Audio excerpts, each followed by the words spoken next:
Rain poured steadily as Mia balanced her umbrella, a diaper bag, and her toddler's tiny hand.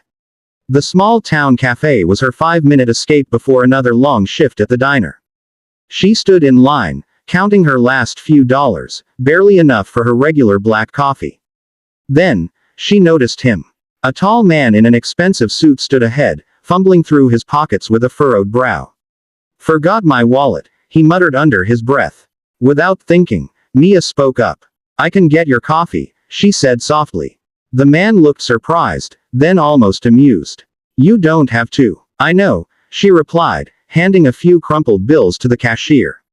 "It's just coffee." He gave a small nod, his gray eyes lingering on her for a second longer than necessary.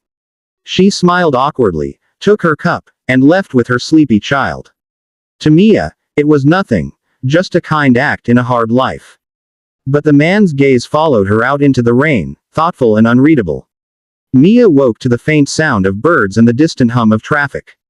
The morning light filtered weakly through her thin curtains, painting golden lines across the cracked wallpaper. It was supposed to be a normal day: get Noah ready for preschool, hurry to the diner, smile through exhaustion. But fate had something else in mind. She was buttering toast when the house began to tremble. At first, she thought it was thunder, until the dishes rattled on the counter. Then came the sound, deep and thundering, growing louder by the second.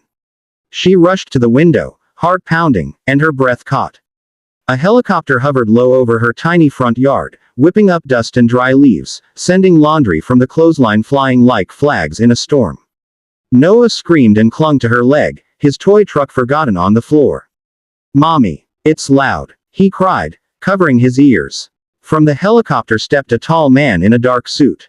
His coat fluttered in the breeze, his posture commanding yet calm. Mia squinted through the sunlight, then froze. It was him. "Mia Dawson," he called out. She nodded, stunned. "You bought me a coffee yesterday." Before she could respond, one of his assistants stepped forward, extending an envelope. Inside was a check, with more zeros than she had ever seen, and a handwritten note, for kindness that expected nothing in return. Adrian Cole. Her knees nearly gave out. "I can't take this," she stammered. Adrian's voice was calm. "You already did enough. Let me return the favor." That night, Mia sat on the worn couch in her tiny living room, the envelope resting in her lap like something fragile and unreal. The sound of the old refrigerator buzzed faintly in the background, mingling with the rhythmic creak of the ceiling fan.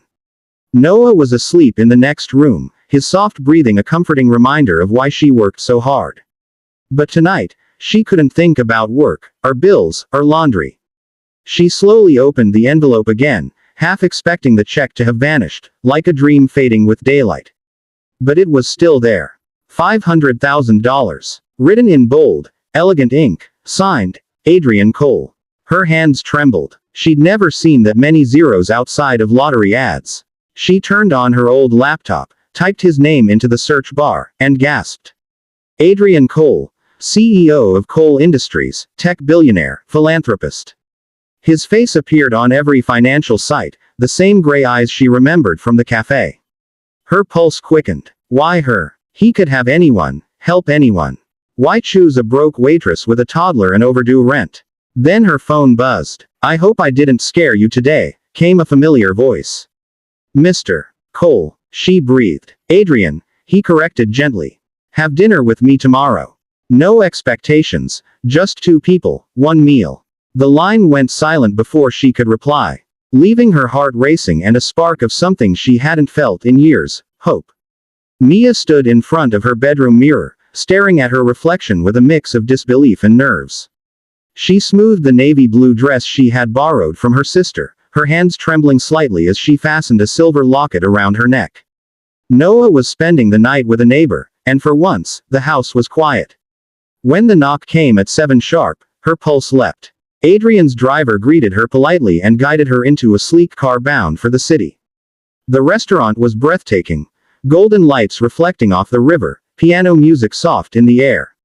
Adrian stood at the entrance, tall and elegant, but his smile was what disarmed her. "You came," he said warmly. "I almost didn't," she admitted. "Then I'm glad you did." Inside, they dined by candlelight, their laughter gradually easing the tension. Adrian spoke of losing his wife years ago, of forgetting what real connection felt like. Mia shared her struggles and dreams, how she'd once wanted to become a nurse, how life had quietly rewritten her story. By dessert, they felt like old friends. When he walked her outside, the night air was cool, the city glittering around them.